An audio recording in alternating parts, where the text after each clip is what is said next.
যার কথা বারবার মনে হচ্ছে, যার কথাটা বারবার হৃদয়ে বারবার উকি মারছে, তিনি হচ্ছেন কিংবদন্তি শহীদ আল্লামা দেলাওয়ার হোসেন সাইদ রাহিমাহুল্লাহ।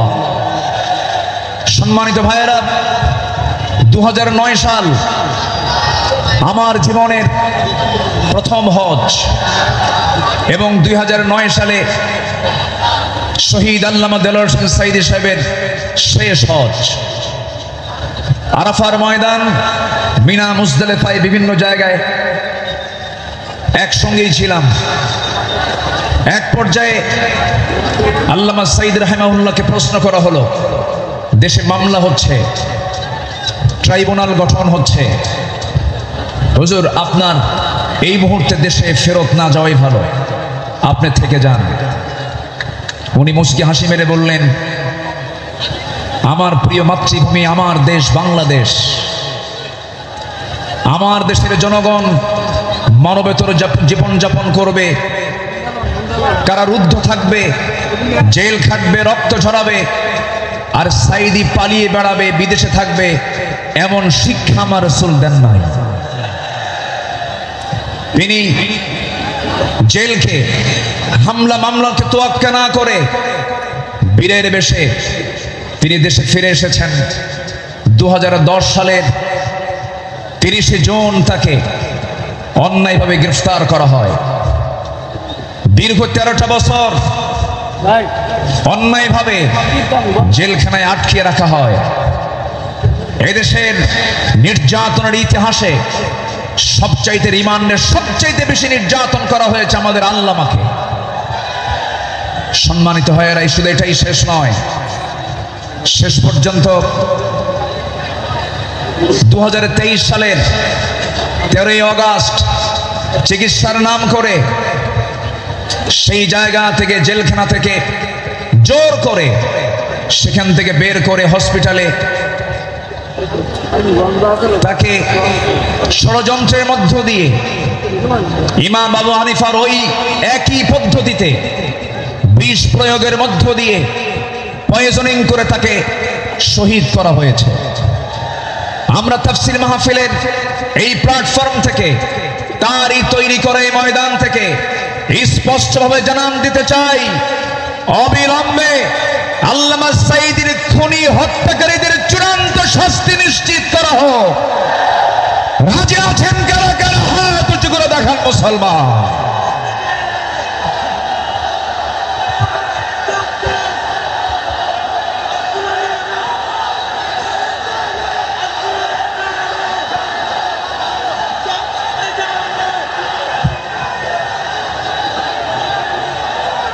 আল্লাহ কবুল করুন, জোরে বলে আমিন। 3টা অপরাধের কোনো ক্ষমা নাই। কয়টা?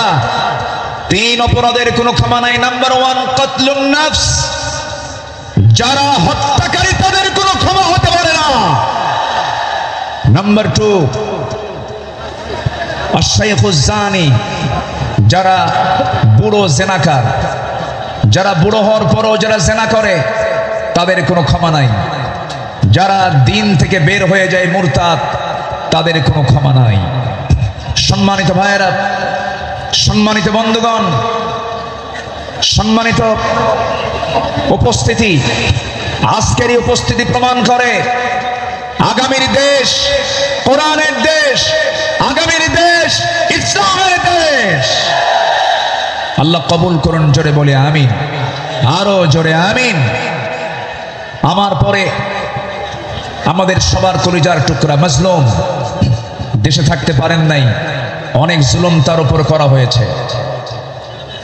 ডক্টর মিজানুর রহমান আজহারি হাফিজাহুল্লাহ আসবেন, কিন্তু এইরকম যদি আপনারা সাইড টক করেন, কথা বলেন, যদি আওয়াজ করেন, আলোচকের কানে যদি সাইড আওয়াজ যদি চলে আসে, আলোচনা কি ভালো হতে পারে?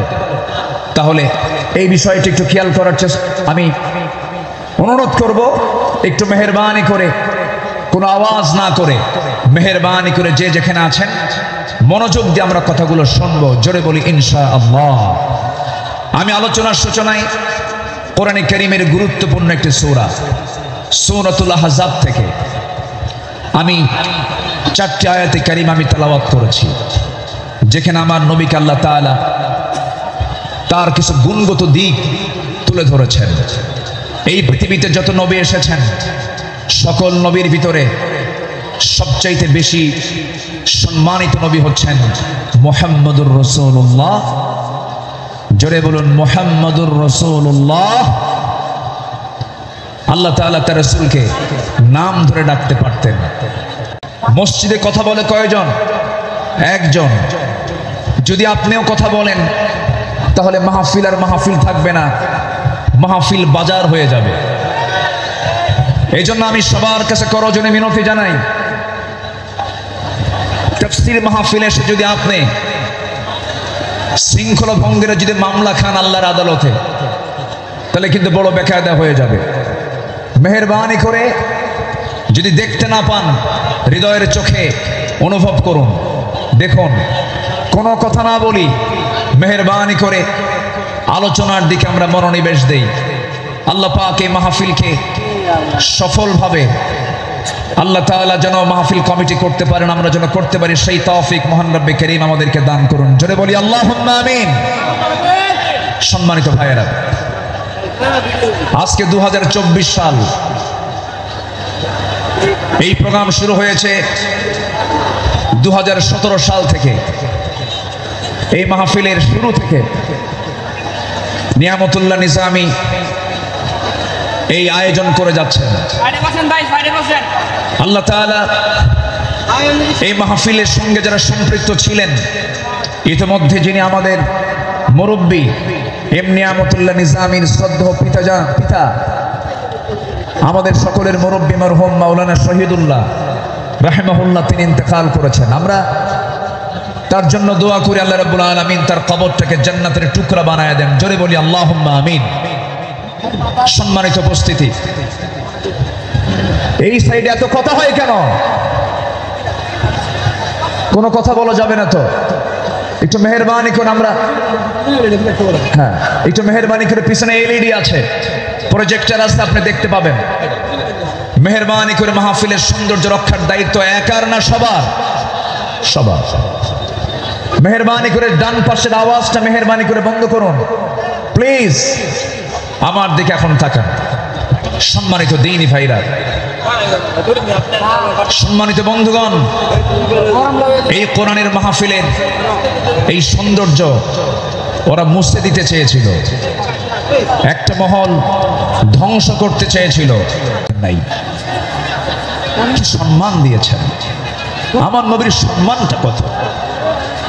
আল্লাহ রাব্বুল আলামিন অন্য নবীদের নাম ধরে ডেকেছেন, ডাক দিয়েছেন। আল্লাহ রাব্বুল আলামিন বলছেন, ইয়া আদাম উসকুন আনতা ওয়া যাওজুকাল জান্নাহ। ডাক দিয়েছেন, ওয়া মা তিলকা বিয়ামিনিকা ইয়া মূসা। ডাক দিয়েছেন, ইয়া ইয়াহইয়া খুযিল কিতাবা বিকুওয়া। আল্লাহ তাআলা সব নবীকে হরফে নিদা প্রয়োগ করে ডাক দিয়েছেন, কিন্তু একটা বারের জন্য আমার রাসূলকে নাম ধরে ডাকলেন না, অথচ কোরআন তার উপরে নাজিল হয়েছে। আল্লাহ রাব্বুল আলামিন যেখানে তার নামটা নিয়েছেন, সেখানে তার গুণটা বর্ণনা করেছেন। এক জায়গায় বলছেন মুহাম্মাদুর রাসূলুল্লাহ والذين معه أشداء على الكفار رحماء بينهم تراهم ركعا سجدا يبتغون فضلا من الله ورضوانا سيماهم في وجوههم من أثر السجود জোরে বলুন আল্লাহু আকবার। আরেক জায়গায় আল্লাহ রাব্বুল আলামিন তার নাম নিয়ে বলছেন, ওয়া মা মুহাম্মাদুন ইল্লা রাসূল قد خلت من قبله الرسل।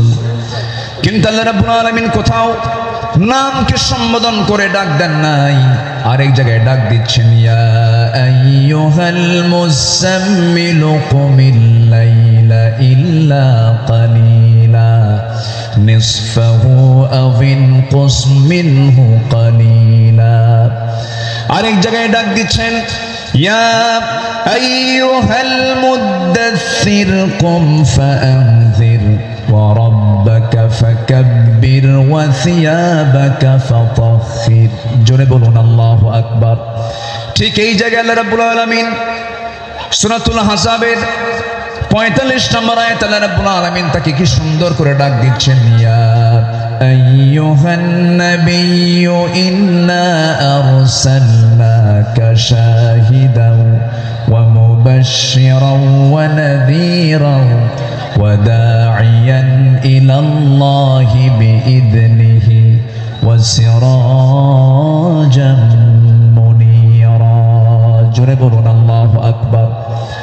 হে আমার নবী, আমি আপনাকে পাঠিয়েছি সাক্ষী করে, শাহিদ করে, মুবাশশির করে, সুসংবাদদাতা করে, ওয়া নাযীরা ভীতি প্রদর্শনকারী করে পাঠিয়েছি, এবং আল্লাহর পথে দায়ী করে পাঠিয়েছি। আমার আল্লাহ তাআলা আমার রাসূলকে এত সম্মান দিয়েছেন। দুঃখজনক হলো সত্য, বিগত 16 বছর শুধু আলেমদের উপরে নির্যাতন হয়েছে তা নয়, আমার রাসূলকে নিয়ে বাজে কটূক্তি পর্যন্ত করা হয়েছে, ঠিক কিনা? রাসূলকে নিয়ে অনেক কটূক্তিও করেছে বিভিন্ন ব্লগাররা। আমার দেশে কিছু বুদ্ধিজীবী আছে যাদের কাজই হলো ইসলাম নিয়ে বাজে কথা বলা, রাসূলকে নিয়ে বাজে কথা বলা। রাসূলকে নিয়ে বলা হয়েছে, এমন ভাবে কথা বলা হয়েছে, রাসূল নাকি ছিলেন জিনাকার, রাসূলকে জঙ্গি মোহাম্মদ বলে গালি দিয়েছে। ওরা 16 বছর আমাদের তালিকা করেছে, আমরা এখন নাস্তিকদের তালিকা করতে চাই। কোন নাস্তিক কুলাঙ্গারের জন্য বাংলার জমিন আর হতে পারে না। সম্মানিত ভাইয়েরা, সম্মানিত বন্ধুগণ, আল্লামা সাঈদীর ফাঁসি রায় দিয়ে এক কুলাঙ্গার বিচারপতি, কি নাম? হ্যাঁ, মানিক। হ্যাঁ, 2 বছর আগে, বছর 2 আগে আমার নামেও তালিকা করেছিল, 116 জন আলেমের তালিকা করেছিল। 2 বছর পার হয় নাই, আল্লাহ তাআলা তার উপযুক্ত জবাব দিয়ে দিয়েছেন। ছাত্র বৈষম্য বিরোধী আন্দোলনে যারা অগ্রণী ভূমিকা পালন করেছেন তাদের জন্য দোয়া করতেই হয়। সম্মানিত ভাইয়েরা, এই পেকুয়ার মাটিতে চট্টগ্রাম বিভাগের প্রথম শহীদ হয়েছে এই চট্টগ্রামের এই পেকুয়ার সন্তান শহীদ অসীম। শহীদ অসীমের বাবা আছে কিনা জানি না, তাদের রক্তের বিনিময়ে, তাদের ত্যাগের বিনিময়ে এই বিজয় এসেছে। যুবকরা, তোমরা কোন আদর্শ লালন করতে যাবে না। যুবকরা, তোমরা বিজয় পেয়েছো, এই বিজয়কে ধরে রাখার জন্য একটা আদর্শ লালন করতে হবে, সেটা হচ্ছে মুহাম্মদ সাল্লাল্লাহু আলাইহি ওয়াসাল্লাম, তাহলেই সফল হবে। লাকাদ কানা লাকুম ফি রাসূলিল্লাহি উসওয়াতুন হাসানাহ লিমান কানা ইয়ারজুল্লাহ ওয়াল ইয়াউমাল আখির ওয়া যাকারাল্লাহা কাসীরা। সম্মানিত যুবকরা, আজকের মাহফিলে বেশি যুবকরা, ওই নেতৃত্বের মুখে তোমরা থুতু মারো যে নেতা তোমাকে নামাজের কথা বলে না, যে নেতা তোমাকে পরকালের কথা শোনায় না, যে নেতা তোমার হাতে অস্ত্র তুলে দেয়, যে নেতা তোমার হাতে নারী তুলে দেয়, ইয়াবা তুলে দেয়, মাদক তুলে দেয়, ওই সমস্ত নেতৃত্বের মুখে আমরা জুতা মারি, থুতু মারি। রাজি আছেন কারা কারা? হাত উঁচু করে দেখা।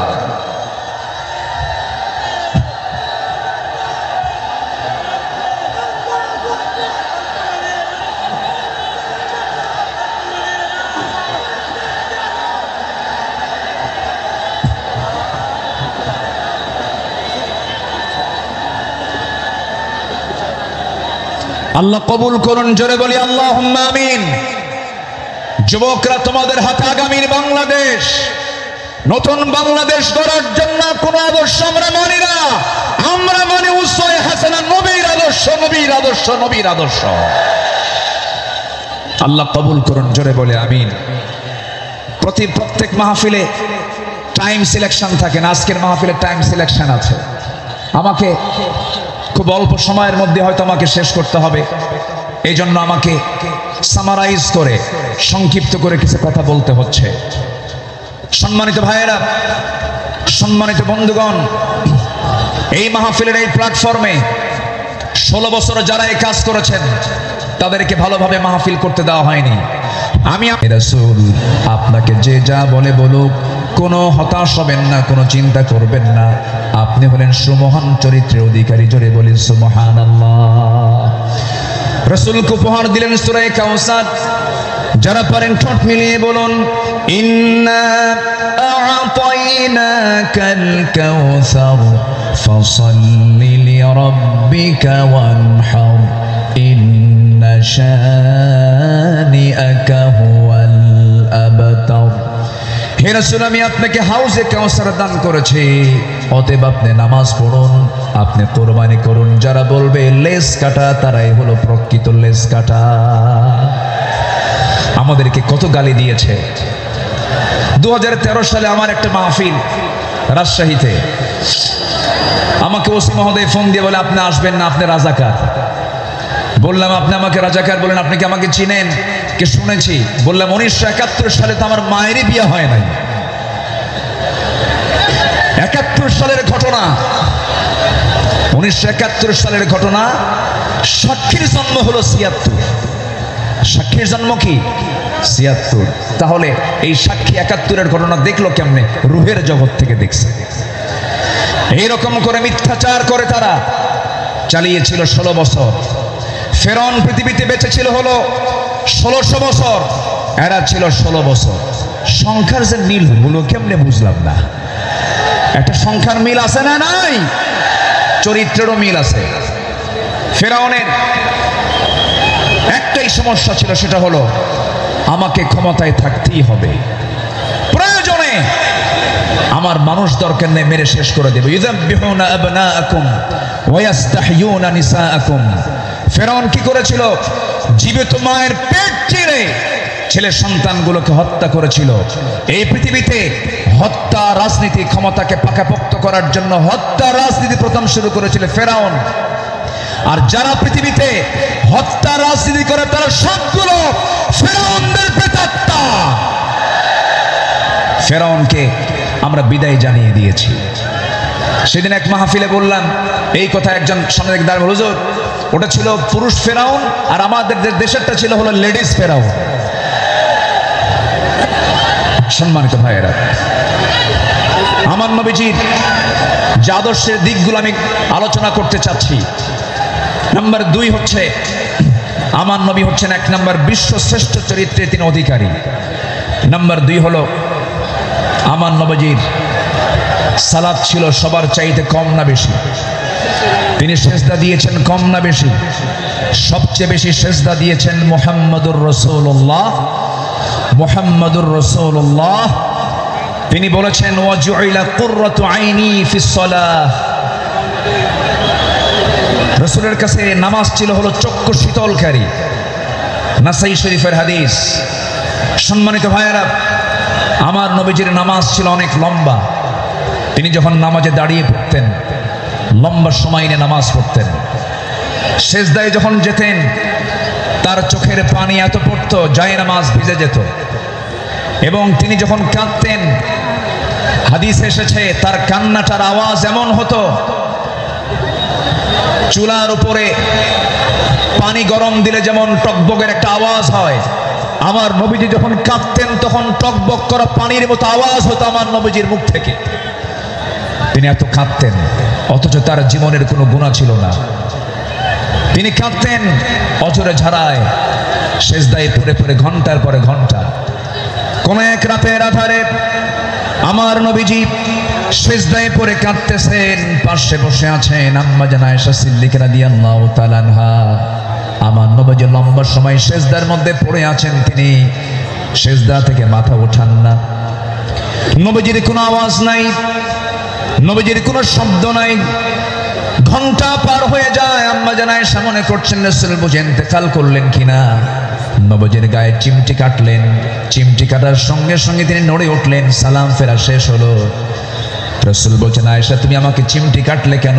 হুজুর আপনি নড়াচড়া করেন না, আমি আপনাকে চিমটি কেটে বুঝলাম আপনি জীবিত আছেন কিনা। রাসূল বলছেন, আয়েশা রে, কাল হাসরের ময়দানে আল্লাহ যদি আমাকেও পাকড়াও করেন, পার পাওয়ার আমারও কোনো উপায় থাকবে না, কিন্তু ইল্লা ইয়াতাযাম্মাদানি আল্লাহ, কিন্তু আল্লাহ পাক আমাকে রহমতের চাদর দিয়ে আমাকে আবৃত রাখবেন। জোরে বলি সুবহানাল্লাহ।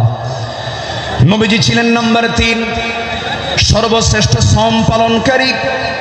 তিনি সারা জীবন প্রতি সোমবার এবং বৃহস্পতিবার তিনি সম পালন করতেন। আমার নবীজি তু'রাদুল আ'মালু ইয়াওমাল ইসনাইন ওয়াল খামিস ফাউহিব্বু আন ইউ'রাদা আমালি ওয়া আনা সাইম। আমার নবীজির সোমবার এবং বৃহস্পতিবার তার রোজা কখনো বাদ হতো না। শাবান মাসে সবচেয়ে বেশি তিনি রোজা পালন করেছেন। যুবকরা, যৌবনকে কন্ট্রোল করতে হবে। তোমার যৌবন নষ্ট করা যাবে না। তোমার চরিত্র সাইয়েদনা ইউসুফের মতো হতে হবে। আগামীর নেতৃত্ব দিতে গেলে বিবাহ পূর্ব কোনো অবৈধ রিলেশন করা যাবে না, নোংরামি করা যাবে না। কিছু যুবক আছে দেখতে পাবে গার্লস স্কুলের সামনে যায় কিছু যুবক আছে ইতিমের মতো বসে থাকে। আছে না? কিছু আছে না? নাই? ইতিমের মতো বসে থাকে, বাপও নাই মাও নাই। না, তোমার এগুলো করা যাবে না। তোমার সামনে বহু কাজ পড়ে আছে। আলিয়া তোমাকে ডাকবে, লাইলি তোমাকে ডাকবে। সাইয়েদনা ইউসুফের চরিত্র নিয়ে রাজুলুন ইযা দাআতহু ইমরাতান যাত হাসাবিন ওয়া জামালিন ইন্নী আখাফুল্লাহ। যখন তোমাকে কোনো সুন্দরী নারী যখন প্রেমের প্রস্তাব দিবে, কুপ্রস্তাব দিবে, তুমি বলে ফেলবে আমি কাকে ভয় করি? আল্লাহকে ভয় করি। এই চরিত্র নিয়ে তোমাকে এগুতে হবে। তোমার যৌবনকে কন্ট্রোল করার জন্য যদি কষ্ট হয় তোমার খুব বেশি, প্রয়োজনে রোজা রেখে দেবে। বলেছেন মুহাম্মদ সাল্লাল্লাহু আলাইহি ওয়াসাল্লাম, চরিত্রকে ধ্বংস করা যাবে না। ইউরোপ আমেরিকার সবচাইতে বড় ষড়যন্ত্র হলো মুসলিম সমাজকে উলঙ্গ করে ঘর থেকে বের করে দেওয়া। অ্যাটম বম যতটুকু না ক্ষতিকর, তার চাইতে বড় ক্ষতিকর হলো আমেরিকার হলিউড, ভারতের বলিউড। যুবকরা, ওই সমস্ত নোংরামি তোমার জীবনে আনা যাবে না।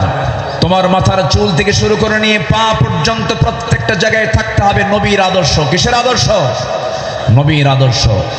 মাথার চুল ইদানিং দেখা যায় মাথার চুলগুলো কাটে কেমন করে জানি, দুই দিকে চুল নাই, পিছনেও চুল নাই, একেবারে চামড়া বের করা, মাথার উপরে গোল কইরা একদম নারিকেল জিঞ্জিরা।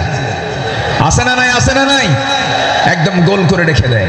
যখন বলা হয় এই ছেলে তুমি যে মাথার চুলটা এরকম করে রাখছো, এই মডেলটা পাইছো কোথায়? হুজুর বুঝবেন না। মেসি।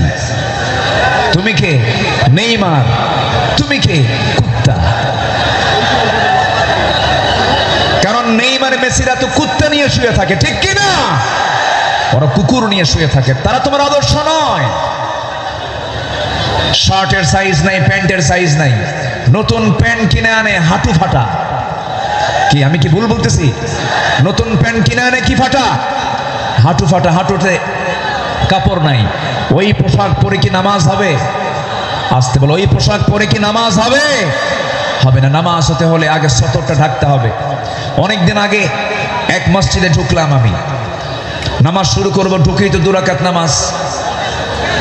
আমাদের দেশে বিভিন্ন মসজিদে লেখা থেকে লাল বাতি জ্বলাকালীন অবস্থায় নামাজ নিষেধ। এটা মানবেন না।